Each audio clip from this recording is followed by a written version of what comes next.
Continuação da leitura do livro Linha d'Água, do Amir Klink, capítulo 9, O Teste que Faltou.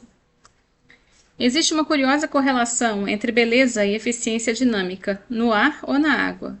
Projetistas de aviões com frequência insistem que aviões feios voam mal. Eu não ligo a mínima para assuntos de beleza, mas em barcos acontece algo parecido. Talvez porque a essência da beleza esteja na simplicidade absoluta. E a simplicidade de linhas é o que faz um casco andar bem.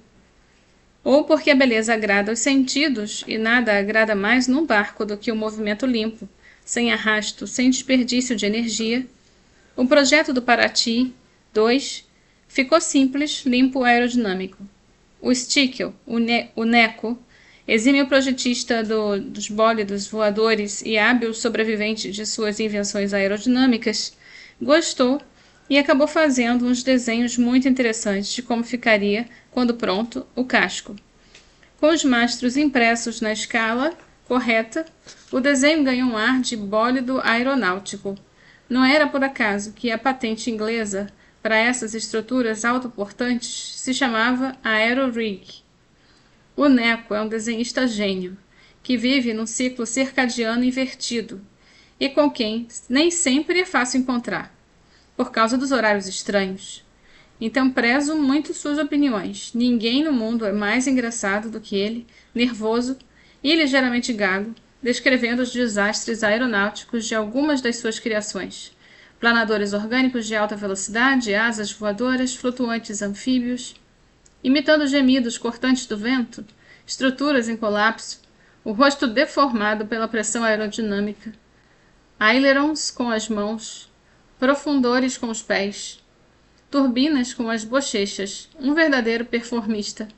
Tive a honra de ser o seu cúmplice em alguns projetos, em outros quase fui vítima. Mesmo acidentes terrestres o Neco conseguia transformar em aéreos. Em 1986, fomos juntos a Namíbia visitar o deserto do Namibe, e os amigos que 2 anos antes tinham me ajudado a desembaraçar o iate IAT, o barquinho com cara de tamanco holandês que eu usei para remar até o Brasil, viajávamos no teto de outro decrépito Land Rover e do amigo Gunther, quando o Neco, numa lombada de areia vermelha, decolou em direção às dunas do deserto do Kalahari. Eu não entendi como que ele não morreu.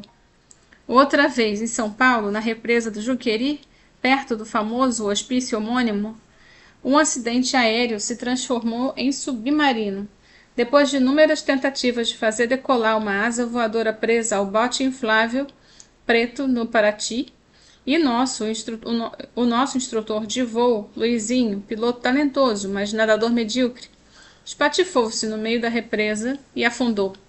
Pulamos na água gelada de roupa e tudo, eu e o Neco, e nadamos o mais rápido do que medalhistas soviéticos para resgatar o Luiz, antes que ele se afogasse, e também o engenho voador. Enquanto aguardávamos pelados, ao sol do inverno, para que as roupas secassem mais rápido, o Neco imediatamente vislumbrou a solução de um catamarã em alumínio para voos anfíbios. Poucos meses depois, na represa de Americana, os flutuadores do catamarã, construídos na Levefort, a fábrica do bote laranja com o qual fisguei a Marina, ficaram prontos. Funcionaram e voaram lindamente. Tão lindamente que o esquálido e aerodinâmico Luizinho, eufórico com a performance anfíbia, exagerou num dos pousos e a barra entre cascos quebrou. E ele, novamente, desapareceu numa explosão de espuma no meio da represa. Foi salvo de afogamento, por certo, pela 2ª vez. No fundo, sabíamos que diante do que estava para ser feito em Itapevi, todas essas desventuras de aprendizado eram experiências de risco banal. Fazer funcionar o estaleiro, produzir obras confiáveis para terceiros, treinar mão de obra especializada, gerir e sustentar financeiramente uma operação complexa como por um período longo, eram tarefas de risco muito maior do que todas as aventuras do Neco somadas. Muito menos atraentes também. Os fantasmas de cascos moribundos, de projetos abandonados e estaleiros falidos não eram fruto da imaginação. Eu tinha fotos e dados sobre o assunto. A França, mãe da ousadia arquitetônica em construções navais, passou por um movimento curioso a partir da década de 70. A circunnavegação errante e solitária de Bernard Moitessier produziu um livro, o La Longue Route, que influenciaria a cultura e o espírito de desprendimento dos franceses. Por outro lado, o tom intimista, sensível, sem um fio de pieguice aventureira, do relato da Célie Poncet, no clássico Le Grand Hiver, também colaborou para isso.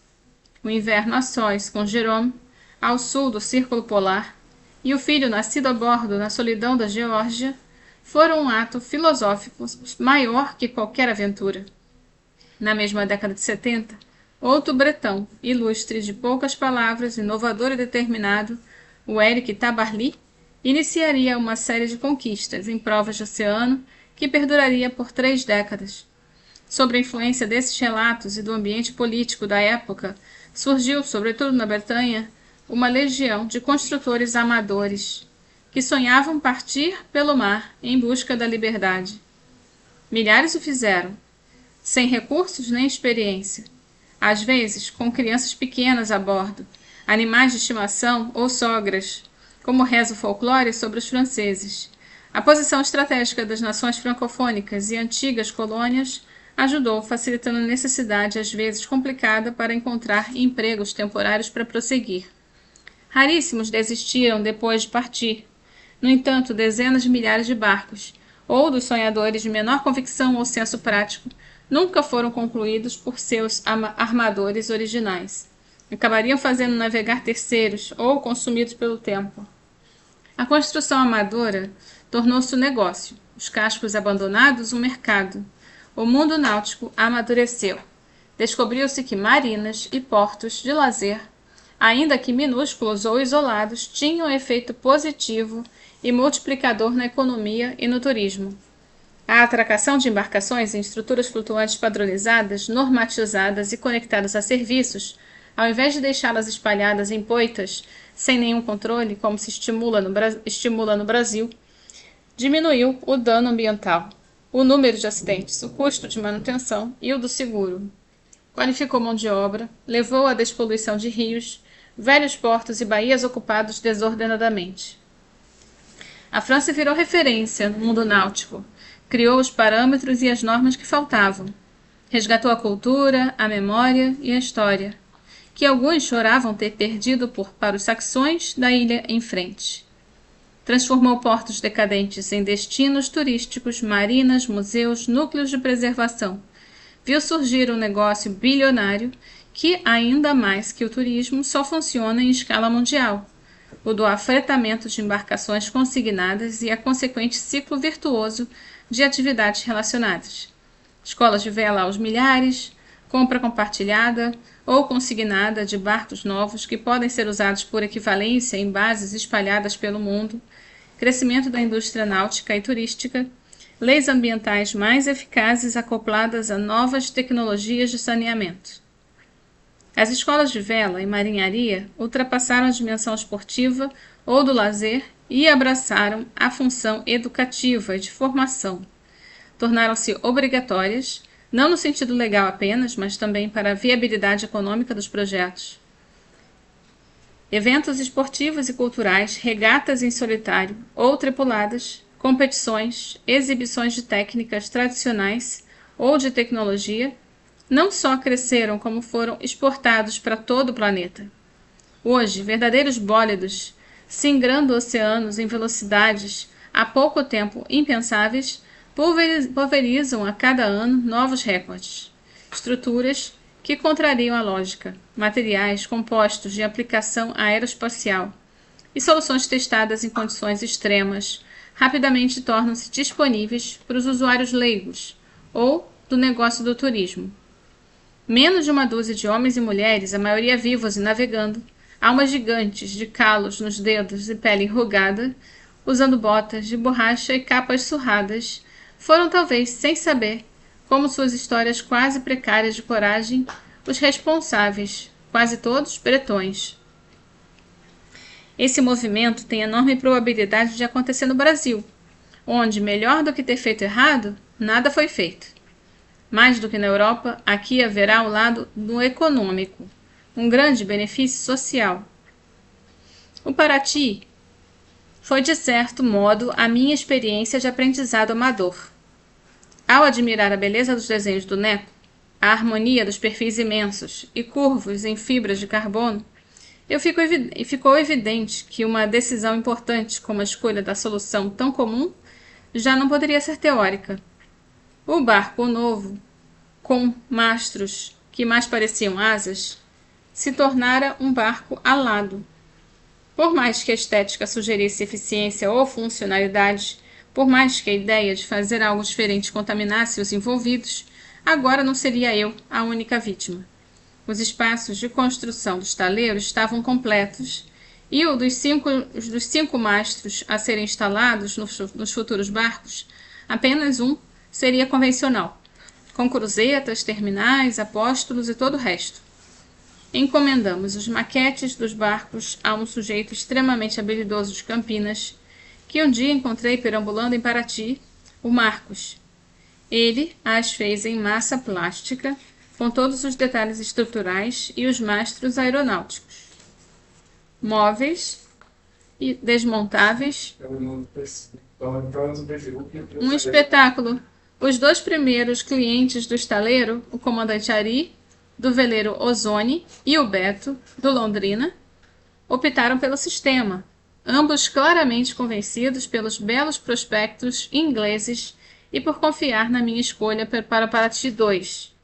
O Thierry endossou a ideia. O novo mastro significaria uma razoável simplificação estrutural em relação aos outros barcos que projetara.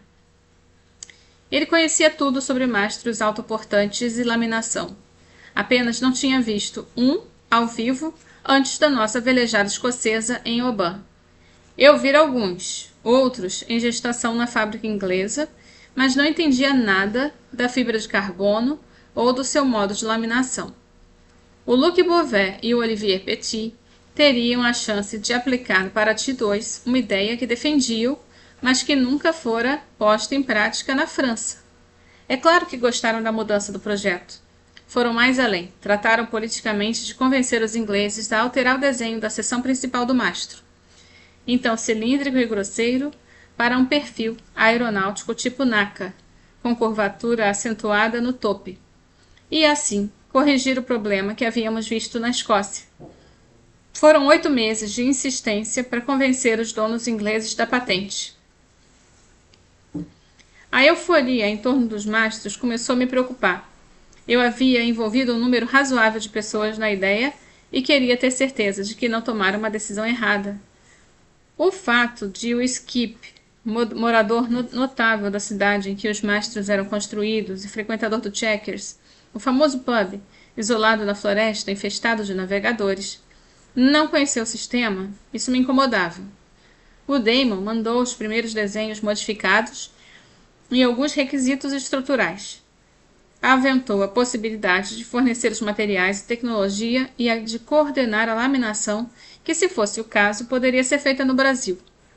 Pensei nos amigos do Neco, em São José dos Campos, laminando peças aeronáuticas sofisticadas para a Embraer.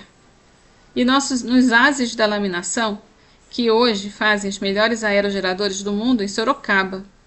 Eu pensei no Marco Landi, especialista em materiais compostos, que já tinha construído barcos e mastros de referência em fibra de carbono.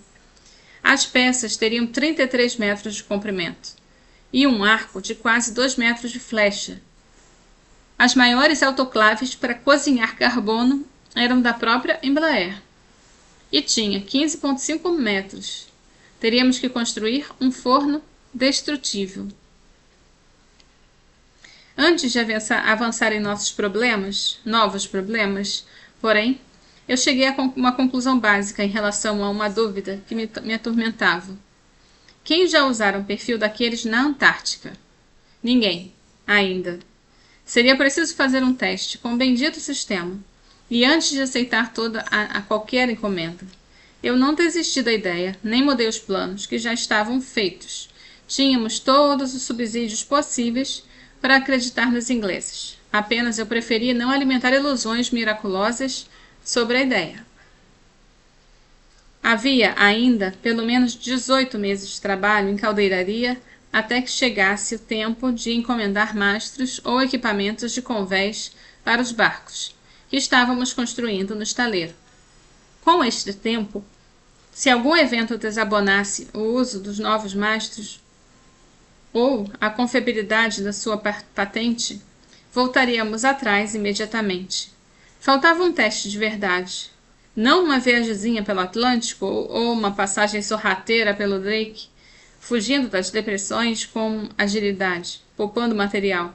Faltava um teste de resistência e uso pesado em condições duras em latitudes altas. Alguém teria que fazer. Algum barco, de algum país, com a Santa Cruz de carbono espetada em cima teria de fazer. E só então eu trocaria mastros convencionais por cruzes aladas.